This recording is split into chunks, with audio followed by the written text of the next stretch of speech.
Some 15 minutes to the top of the hour, you're still watching the AM show, and it's now time to tell you about the International Defense Exhibition and Conference, which will be held on the 11th and 12th of October, and it's under the auspices of the Ghana Armed Forces. I've been joined by Naval Captain Michael Adolabi. He's Director of Public Relations at the Ghana Armed Forces. Good to have you here, sir. Sorry, Naval Captain. Thank you very much. I'm most grateful. I lived at Burma camp, so I'm always reminded to address military men by their titles and not others. So thank you for joining us. Tell us what IDEC is about. IDEC is, in the full meaning, International Defense Exhibition and Conference. It is about international collaborative efforts in respect of handling terrorism and transnational organized crime. I liked a bit on terrorism because I was going to go there because this has been major this year where in the middle part of the year we received quite a bit of a scare with all the news we were receiving, certain videos that were purported to be from neighboring countries showing people moving into Ghana through unapproved routes. And so, I mean, this is really important for us, isn't it? Tell us what's in it for us as a host for this international program. Well, Ghana plays a lead role in respect of ensuring maintenance of law and order and in terms of peacekeeping, trying to restore calm. And at the same time, when it comes to terrorism, it is important to note the downward trend of the terrorism or violent extremism coming from the Sahel towards the coastal states. And Ghana being also a lead in respect of the Accra Initiative, which is a collaborative mechanism to ensure peace and security and also to avert the trend of terrorism. It is important that we take this lead role and in bringing in international partners for us to deliberate, put out strategies that we can deal with these menace. And so, I mean, just help us understand, is it a rotational event? Why has Ghana been chosen and why are we hosting it at this time?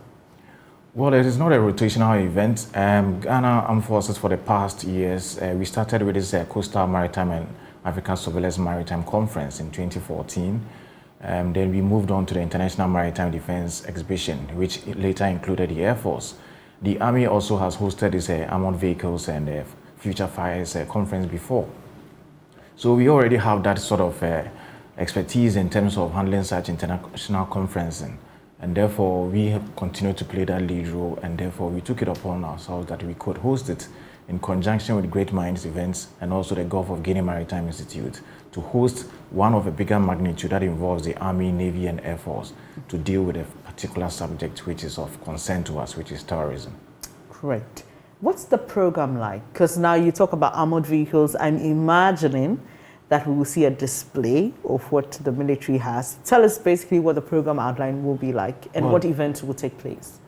Well, for the first part of the program, that is on the day one, the agenda normally that we're going to have is the participants coming in, then we have our guest of honor coming in to officially open the program.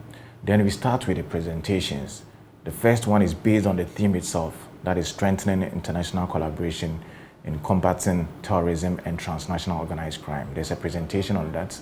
Then we have a panel discussion by experts in respect of strategies, speaking on terrorism as a whole and also counter strategies for combating terrorism. Then we have what we call the industry sessions. The industry sessions is where we come in here, where we have people coming up with technology and innovative ways that can be applied in dealing with terrorism and transnational organized crimes. So there you have exhibitors also present, coming up to show you the technologies that can be adapted in respect of fighting terrorism and transnational organized crime. So there will be exhibition of some of these equipment by the industry players and military solution providers. So those presentations, panel discussions continue. Then on the day two, the day will begin with the Chief of Defense Staff of Ghana speaking on Ghana's efforts in curbing terrorism. You know, the CDS is also the chair of the Accra Initiative countries, so it is a lead position that he holds there in respect to speak on that particular subject. Then we continue with the other subjects on transnational organized crime itself. Then subsequently, we will have the three services, the chiefs of Army, Navy, and Air Force hosting their counterparts so that at the service headquarters or the service levels, they can also come up with strategies. And when you say counterparts, you mean other heads from different countries? Yes, so we have about 5 chiefs of defense staff, 5 chiefs of army, 5 or 6 chiefs of air force, all coming from different countries who are all going to be participants. So we have a lot of VVIPs and attendees and various experts all coming to speak on the subject. When you spoke about the program for day one, you mentioned exhibitors and participants. Who exactly are these people? The participants are those that we've invited. Okay. And strictly by invitation? Yeah, strictly by invitation. And of course, there are some persons who are stakeholders who would have to be there. They would also have to come and see what is happening and also contribute to it, because we have open discussion forums on especially terrorism and transnational organized crime on the second day. But the exhibitors are those who are coming up with this technology and also equipment that can be applicable in terms of the fight against terrorism and transnational organized crime. So they will give you exhibition and presentations on some of these equipment and how they can be utilized in this fight.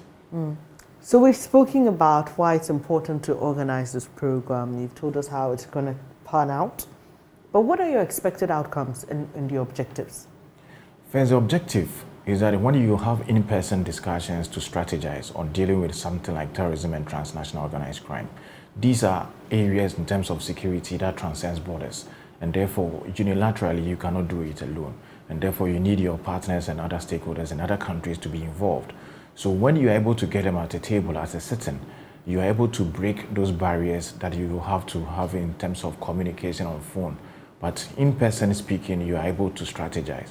Then the strategies that are adopted becomes applicable, and you have to be also to be able to implement them.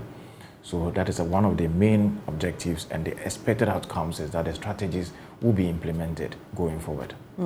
Let me just put you on the spot, just a little. This issue about terrorism, like I mentioned, in the early and middle part of the year, there were concerns about our preparedness for in fighting the threats of terrorism. What would you say our level of preparedness is now? In terms of preparedness, we are at the top level in terms of the armed forces, also working on the auspices of national security. And so in terms of the northern part of the country, we have a proper deployment. It's one of our operations that we refer to as Operation Conquered Fist.